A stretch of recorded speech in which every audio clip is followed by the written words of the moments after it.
ये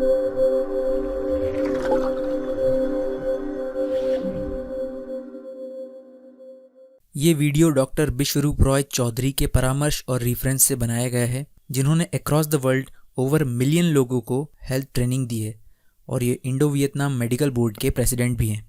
दोस्तों, हम में से ज़्यादातर लोगों को ये बताया गया है कि हाई कोलेस्ट्रॉल होना एक बीमारी है, लेकिन क्या ये वाकई सच है? चलिए देखते हैं कि मेडिकल कल्चर ने किस तरह से ये मिथ दुनिया में फैलाया है।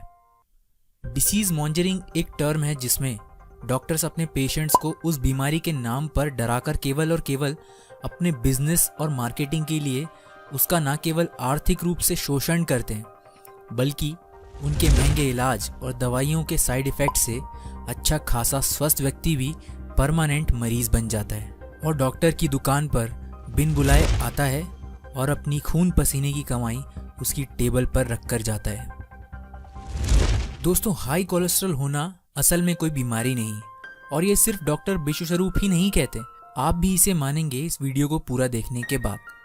चलिए एक एग्जाम्पल से समझते हैं। एक अंडा जिसे एक वार्म टेम्परेचर, ह्यूमिडिटी और एनवायरनमेंट में 21 दिनों तक रखने पर इस एग से एक नई जिंदगी निकल आती है। आप में से बहुत कम लोगों को ये पता होगा कि एग में 62% कोलेस्ट्रॉल होता है, यानी बिना कोलेस्ट्रॉल के तो नई जिंदगी का लाना संभव ही नहीं है। और ऐसा सिर्फ चिकन्स के साथ ही नहीं, सभी जीवों के साथ है, जिसमें हम इंसान भी शामिल हैं। दोस्तों, प्रेग्नेंट या गर्भवती होने के लिए महिलाओं में हाई कोलेस्ट्रॉल का होना बहुत ज़रूरी है और जो महिलाएं कोलेस्ट्रॉल कम करने की दवाएं खा रही हैं, वे हमेशा के लिए मां बनने की क्षमता तक खो सकती हैं और अगर बच्चा हुआ भी तो वो बहुत सी डिफॉर्मिटी के साथ पैदा होगा। और ऐसा सिर्फ महिलाओं के साथ नहीं है, वे पुरुष जो पिता बनना चाहते हैं वो अगर लो कोलेस्ट्रॉल की दवाइयाँ लेंगे तो उनकी इनफर्टिलिटी बढ़ जाएगी और कुछ दिन भी ये दवाइयाँ लेने से 11% तक इनफर्टिलिटी बढ़ जाएगी। इसी वजह से FDA यानी फूड एंड ड्रग एडमिनिस्ट्रेशन, जो USA की फेडरल एजेंसी है हेल्थ एंड ह्यूमन सर्विस की, उसने कोलेस्ट्रॉल कम करने वाली दवाइयों के लिए कैटेगरी X अलग से बनाकर रखी है और ये दवाइयाँ उन लोगों के लिए वर्जित है जो माँ या पिता बनना चाहते हैं। जो महिलाएं जिनके पहले से बच्चे हैं और वो आगे बच्चे नहीं चाहती, अगर वो कोलेस्ट्रॉल कम करने की दवाइयाँ लेंगी तो उनमें ब्रेस्ट कैंसर होने का खतरा 11 गुना यानी कि 1100% तक बढ़ जाता है। और ये डॉक्टर विश्वस्वरूप नहीं, new England journal of medicine में 1996 में छपी रिपोर्ट कहती है। इसके बावजूद डिसीज मॉन्जरिंग करके कोलेस्ट्रॉल कम करने की दवाओं का बिजनेस धड़ल्ले से चल रहा है, जिससे chest pain, anxiety, blood cancer, infertility और भी बहुत सारे साइड इफ़ेक्ट्स उन लोगों में हो रहे हैं जो कोलेस्ट्रॉल कम करने की दवाइयाँ खा रहे हैं। University of California Los Angeles ने 20 साल का डेटा कलेक्ट किया था, जिसमें 500 हॉस्पिटल्स में हार्ट अटैक से हुई डेथ्स का रिकॉर्ड था। 1,36,905 पेशेंट्स यानी लगभग 75% पेशेंट्स का कोलेस्ट्रॉल लेवल नॉर्मल से भी कम था। मतलब साफ है कि हार्ट अटैक की वजह हाई कोलेस्ट्रॉल नहीं है। अब सवाल ये है कि जब कोलेस्ट्रॉल शरीर के लिए इतना ज़रूरी है तो क्यों दुनिया भर के डॉक्टर्स उन दवाइयों को बढ़ावा दे रहे हैं जो कोलेस्ट्रॉल कम करती हैं? इसका जवाब सुनकर आपके होश उड़ जाएंगे। सभी जानते हैं हर साल फॉर्च्यून 500 की लिस्ट जारी की जाती है, जिसमें दुनिया की टॉप 500 प्रॉफिटेबल कंपनियों को रैंकिंग दी जाती है। 2002 में फॉर्च्यून 500 की लिस्टिंग में उन 500 कंपनियों की टॉप 10 प्रॉफिटेबल ड्रग कंपनियों का टोटल बाकी बची 490 कंपनियां जो different types of goods and service provide कराती थी, उन 490 कंपनियों के कुल प्रॉफिट से भी ज़्यादा था। यकीनन ये सुनकर आपके होश उड़ गए होंगे।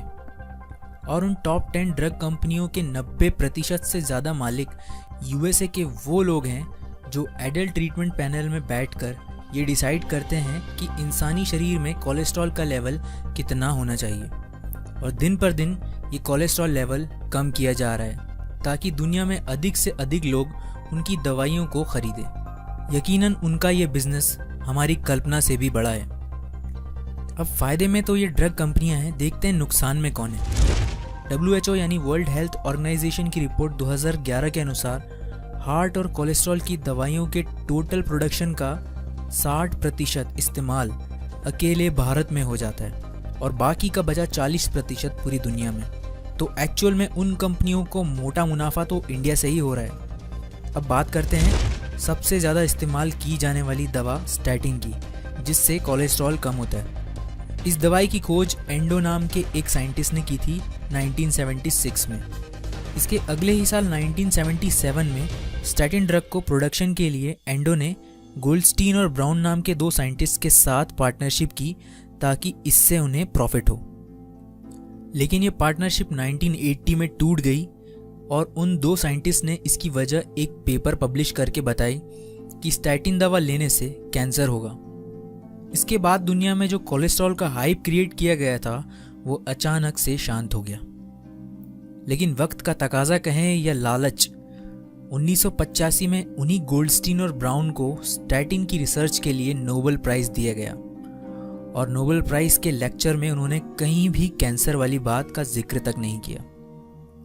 इसके 2 साल बाद साइंटिस्ट ब्राउन ने FDA से अपनी दवा स्टैटिन को अप्रूव करा लिया, जिसे आज आप और हम ले रहे हैं। अब इसमें जो कॉन्स्पिरेसी हुई है उसमें कितने वैज्ञानिक, नोबेल प्राइज देने वाले लोग, FDA के लोग और कितने लोग जिम्मेदार हैं आप ये समझ सकते हैं। लेकिन इतना तो है, लालच में आकर इंसान इंसानियत भूल गया। एक इंटरेस्टिंग बात और है, जब 2004 में एंडो जो स्टैटिन दवा के इन्वेंटर थे उन्हें हाई कोलेस्ट्रॉल हो गया। तब कोलेस्ट्रॉल कम करने के लिए उन्होंने खुद की बनाई स्टैटिन इस्तेमाल करने से साफ मना कर दिया। सोचिए ज़रा इस बात को, जब इन्वेंटर खुद अपनी खोज की गई दवा को नहीं लेता तो हम क्यों ले रहे हैं।